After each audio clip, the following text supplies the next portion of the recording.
नमस्कार, मी Bharat Shinde, news India मराठीमध्ये आपलं स्वागत आहे. तर गेल्या 2 दिवसांपूर्वी मोहोळ तालुक्याच्या राजकारणात एक वेगळी कलाटणी मिळाली आहे. कारण मतदार काय करू शकतोय याचं उत्तम उदाहरण समोर आलं आहे.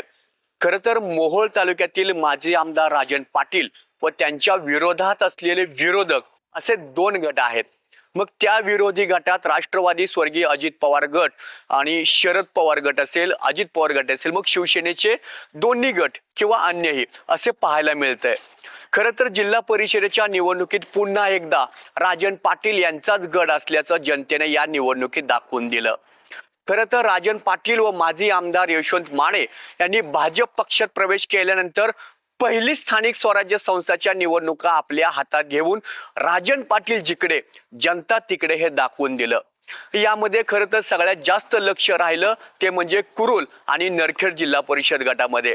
कारण या गटात दोन्ही भावांनी म्हणजे जिल्हाध्यक्ष असलेले उमेश पाटील आणि शिवसेना एकनाथ शिंदे गटाचे संतोष पाटील या लढतीत उमेश पाटील हे नेहमी राजन पाटील यांना चॅलेंज देत कुरुल गटात उभा राहण्याचं देखील आवाहन करत होते.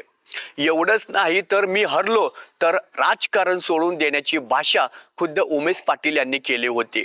मात्र याकडे राजन पाटील यांनी ही निवडणूक कार्यकर्त्यांची असल्याने माझा कार्यकर्ता पुरेसा आहे असं म्हणत उमेश पाटलांची खिल्ली वारंवार उडवत राहिले.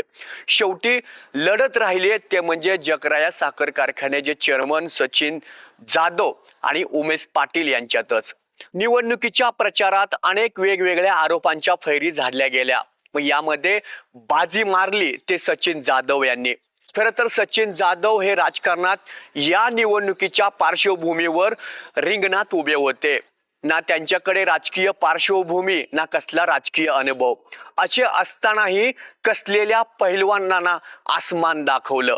आपला गनिमी कावा वापरत उमेश पाटलांचा पराभव करत एक इतिहास रचला गेला.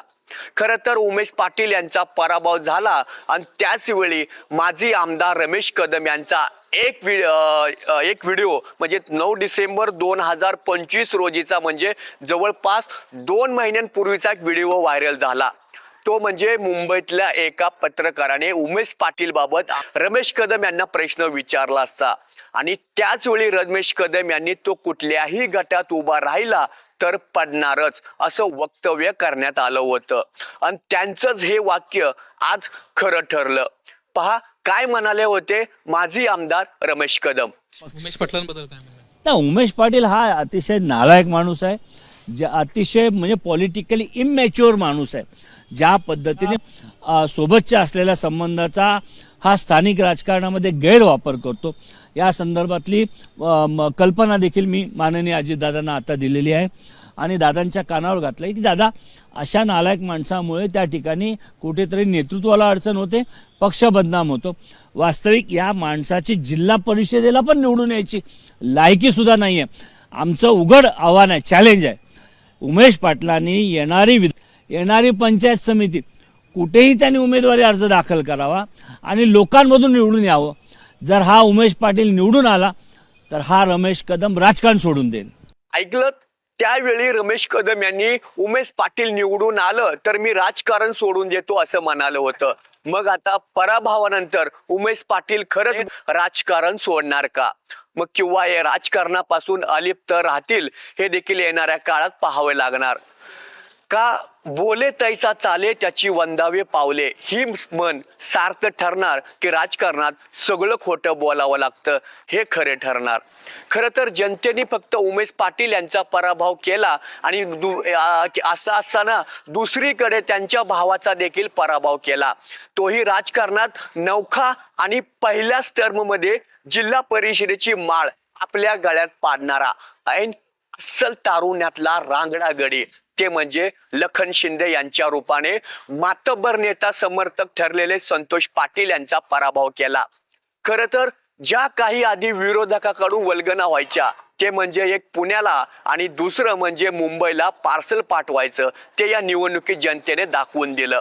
यानंतर कांती गटामध्ये देखील विमलताई तानाजी खताळ हे देखील मोहोळ तालुक्यातील सर्वात जास्त मताधिक्याने निवडून येण्याचा विक्रम केला गेला.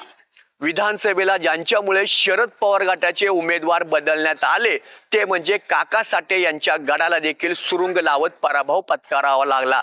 ते म्हणजे उत्तर सोलापूर तालुक्यामध्ये किंग मेकर ठरलेले माजी आमदार यशवंत माने यांनी देखील शेवटच्या 2 दिवसात तळ ठोकून रणनीती काय असते हे दाखवून देत पराभवाची धूळ काका साठेंना देखील मारली गेली आहे। आणि विशेष म्हणजे या स्थानिक स्वराज संस्थेच्या निवडणुकीत पेनूर आणि आष्टी गट वगळता माजी आमदार राजन पाटील व माजी आमदार यशवंत माने यांच्या पाठीशी भाजपमय झाल्याचं एकंदरीत चित्रावरून दिसून येतं। कॅमेरामन अक्षयसह भारत शिंदे, न्यूज इंडिया, मोहोळ।